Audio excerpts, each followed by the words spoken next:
তাওহীদের আকীদা যদি আমি আপনার অন্তরে থাকে যে সে দুনিয়ার কোনো তাকতে ভয় করবে না, দুনিয়ার কোনো শক্তি দেখে সে ডরাবে না, কেউ তাকে পরাজয় করতে পারবে না, এটা হলো তাওহীদ, আকীদায়ে তাওহীদ। নবী কারো আকীদায়ে তাওহীদ যদি অন্তরে থাকে সে সারা বিশ্বকে চ্যালেঞ্জ করবে। আল্লাহ রাব্বুল আলামিন পবিত্র কুরআন সূরা আরাফের 195 আয়াতের ভিতরে বলেন, চ্যালেঞ্জ করেন। কি চ্যালেঞ্জ করে? আলাহুম আরজুলুন ইয়ামশুনা বিহা, তাদের কি পা আছে যে যা দিয়ে তারা চলাফেরা করে? অর্থাৎ এই যে দুনিয়ার ভিতরে যারা আল্লাহকে ছাড়া অন্যকে মানে, অন্য উপাস্যকে তারা বানাইছে, তাদের কি হাত পাও আছে? তাদের কি পা আছে? তারা চলাফেরা করে? আমলাহুম আইদি ইয়াবতিশুনা বিহা, তাদের কি হাত আছে যা দিয়ে তারা ধরে?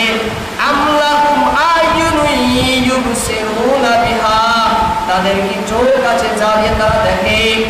আমলাহুম আযানুন ইয়াসমাউনা বিহা, তাদের কি কান আছে যা দিয়ে তারা শোনে? উলিদু শুরাকাআকুম সুম্মা কিদুনি ফালা তুযিরুন। এ নবী আপনি বলুন, তোমরা যাদেরকে আল্লাহর সাথে শরীক করছো তাদেরকে আহ্বান করো, তাদেরকে তোমরা ডাকো, আর আমার বিরুদ্ধে ষড়যন্ত্র করো এবং আমাকে অবকাশ দিও না। কত বড় চ্যালেঞ্জ না? যে তোমরা যে সমস্ত মাবুদের ইবাদত করো ওই সমস্ত মাবুদকে তোমরা ডাকো, আর আমার বিরুদ্ধে তোমরা যুদ্ধ ঘোষণা করো, আমাকে সময় সুযোগ দিও না। দেখি পারো কিনা, দেখি পারো কিনা।